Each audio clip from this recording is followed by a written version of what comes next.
বাবা জাহান্নামে জ্বলে, কার বাবা জাহান্নামের আগুনে জ্বলে,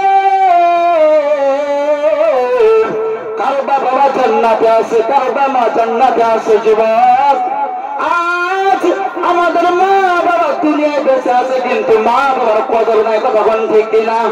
মা বাবার খেজমত নাই, মা বাবার উপরে মহব্বত নাই। যুবক, মাহে রমজান গেল, ওই পুরো বাবা মার ঘরে কোনো ভালো খাবার নাই।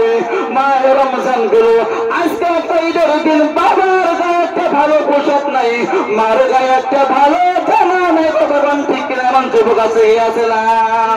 আছে কি আছে না? শুধু নিজের জন্য, ছেলে মেয়ের জন্য মাকে ভাত দেয় না, মাকে ভুলে গেল। যুবক, ওরা আল্লাহর বান্দা একটা ইতিহাস শুনেন, একটা ইতিহাস শুনেন, ভালো করে শুনবেন।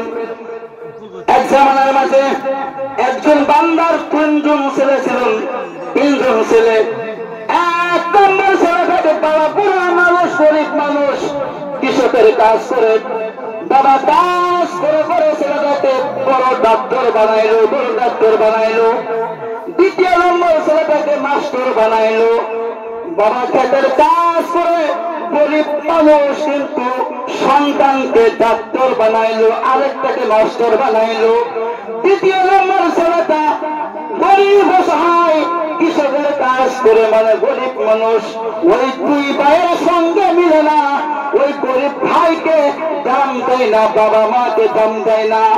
মাহে রমজান চলে গেল, ওই ডাক্তার মাস্টার দুই ভাই মিলে মা বাবার খবর নেয় না।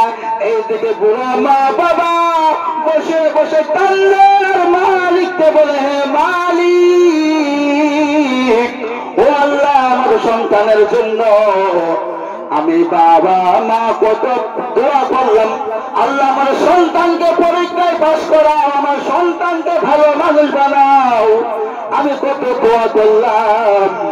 আজ আমার সন্তান ডাক্তার হওয়ার পরে, মাস্টার হওয়ার পরে মাহে রমজান চলে যায়, আমার ঘরে একবার খোঁজ নিল না, একবার খবর নিল না। ঈদের দিন রাত্রে বেলা, ঈদের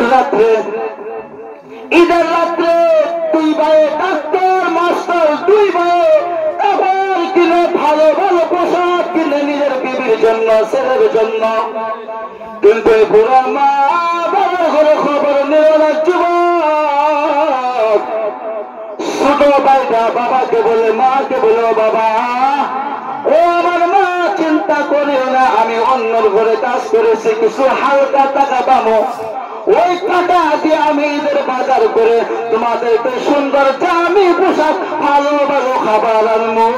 তোমরা কান্না করিও না, আমার বড় ভাই ডাক্তার, ছোট ভাই মাস্টার, তারা তোমাকে দেখে না, আমি গরিব মানুষ, আমি তো তোমাদেরকে ছাড়ি নেই। কথা ঠিক কিনা? আছে কি আছে না এমন যুবক? ওই আল্লাহর বান্দা ঈদের রাত্রে বাজারে গেল, যাওয়ার পরে যুবক, যে মানুষের ঘরে কাজ করছিল, হঠাৎ করে ওই যুবক ওই বাজারে আসে নাই।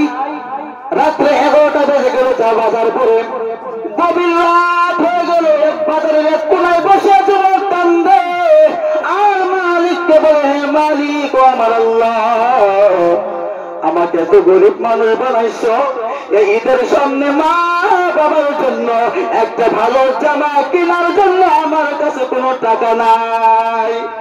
হঠাৎ করে যুবক এসে বলে, হ্যাঁ যুবক, কিসের জন্য বসে আছো? কার জন্য অপেক্ষা করতেছ?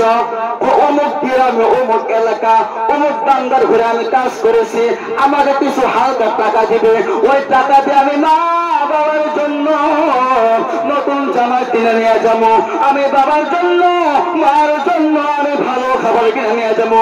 যুবক, বেয়াদবি মাফ করো, ওই বান্দা তো বাজার থেকে বাড়িতে চলে গিয়েছে নাই।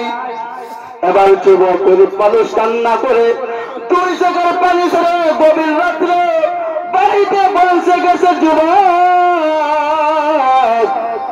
দরজার ভিতরে আওয়াজ দিয়েছে, আওয়াজ দেওয়ার পরে বাবা মা আনন্দিত হয়ে, খুশি হয়ে ভাবছে, আমার সন্তান আমার জন্য জামা নিয়ে আসে, আমার সন্তান আমার জন্য ভালো খাবার নিয়ে আসে, আমি কালকে ঈদগার ভিতরে নতুন জামা পরে যাব। দরজা যখন খুলছে দেখে সন্তানের হাতে কোনো কাপড় নাই, সন্তানের হাতে কোনো ভালো খাবার নাই। এই কথা শোনার পরে দেখার পরে বাবাকে মাকে জড়িয়ে ধরে চুমা দেব। বাবা ও মা, চিন্তা করিও না, আমরা গরিব মানুষ, আমাদের কোনো টাকা নাই, আমরা কালকে ঈদগার ময়দানে যাবো, আমরা কোরআন জামাতে ঈদগার নামাজ পড়বো, আমাদেরকে আল্লাহ টাকা পয়সা কম দিয়েছে তো দিয়েছে আলহামদুলিল্লাহ। খুদার কসম, গভীর রাত্রে দেখা যায়, খবর পাওয়া যায় ওই দুই ভাইয়ের ঘরে আনন্দিত করতেছে, ফুর্তি তামসা করতেছে। হঠাৎ করে মা বাবা খবর পেয়েছে দুই ভাইয়ের ঘর আগুন লেগে পড়ে সরকার ধ্বংস হয়ে গেছে। মা বাবার সঙ্গে বেয়াদবি।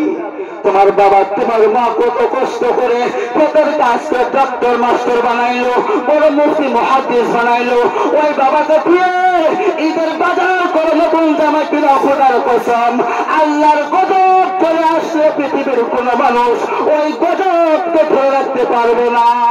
ঠিক না? ঠিক না? যারা মা বাবাকে ভাববে না এরা অবৈধ সন্তান, এরা মুসলমান হতে পারে না। কেন? বাবার জন্য মার জন্য তুমি দুনিয়াতে আইছ। আজ বহু মুসলমান ভাববে না। তো পেয়ারা মুসলমান